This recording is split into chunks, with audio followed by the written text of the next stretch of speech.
If we run the command with no command line arguments,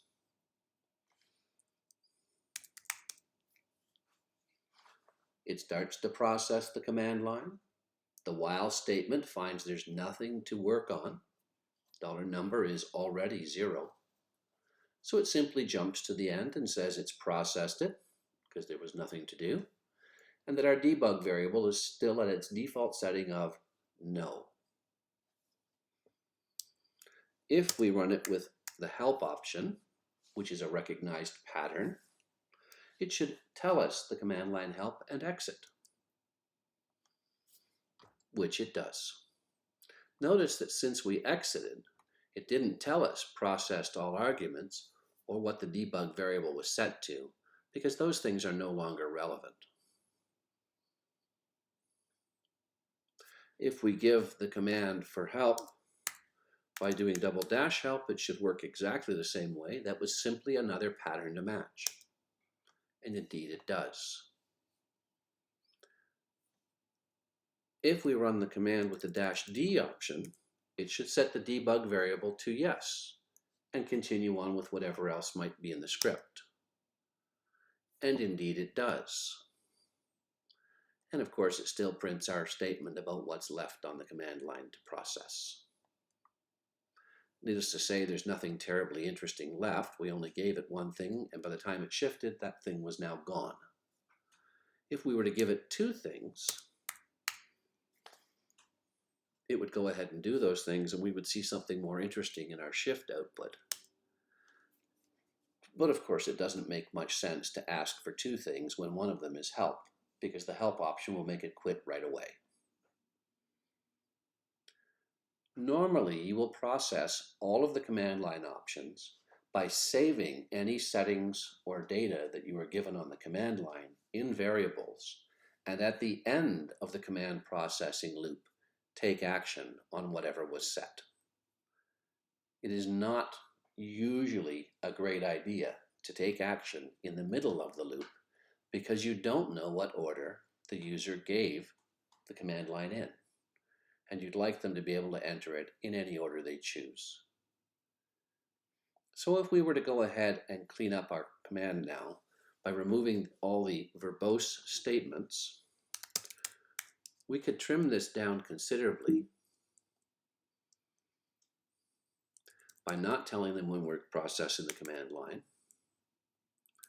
When we set the debug variable to yes, make sure they know we did it.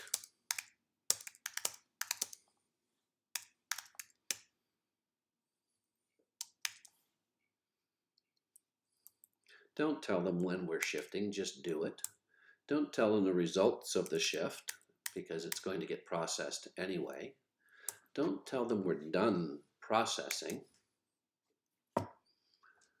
And since we already told them that the debug was set to yes, the only reason we would tell them the value of debug at the end is if it is not yet set to yes.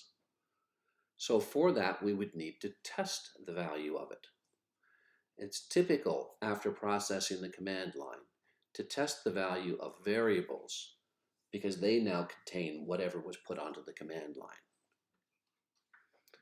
In our case, we might use an if statement to test if $debug is equal to the no. And if it is,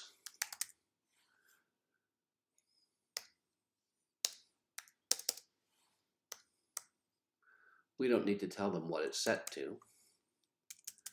We can just tell them it's turned off.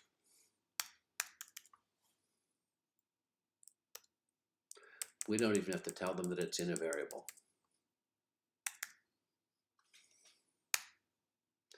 We do, of course, have to finish our if statement.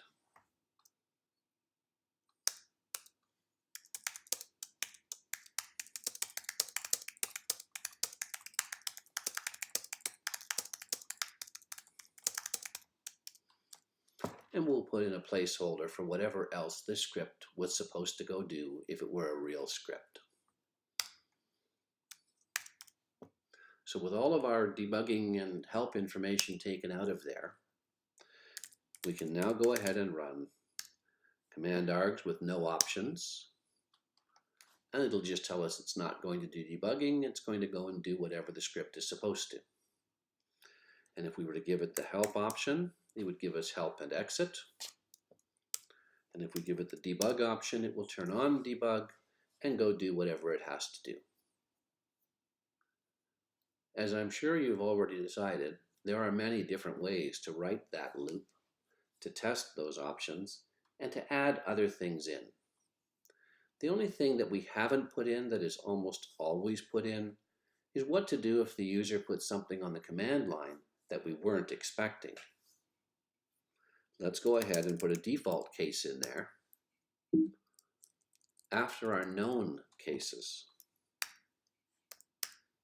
So we do that with the star, match any pattern, and in this case,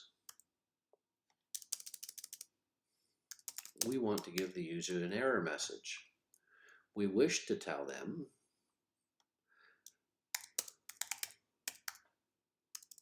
that we don't know what they meant by whatever was in $1.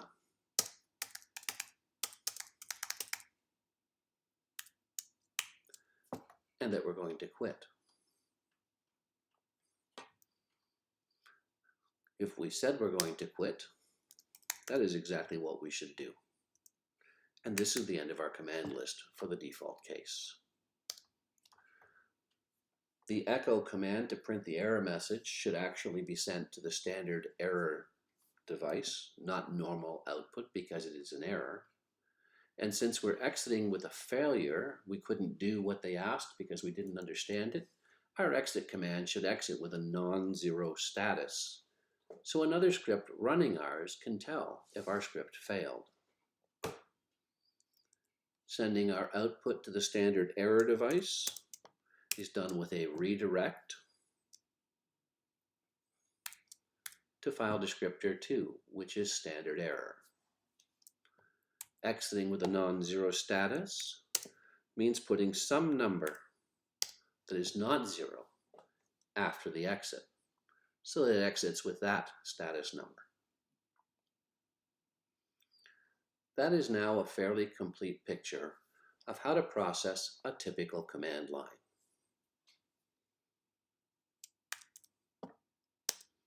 We can test our default case by giving something on the command line that was not expected.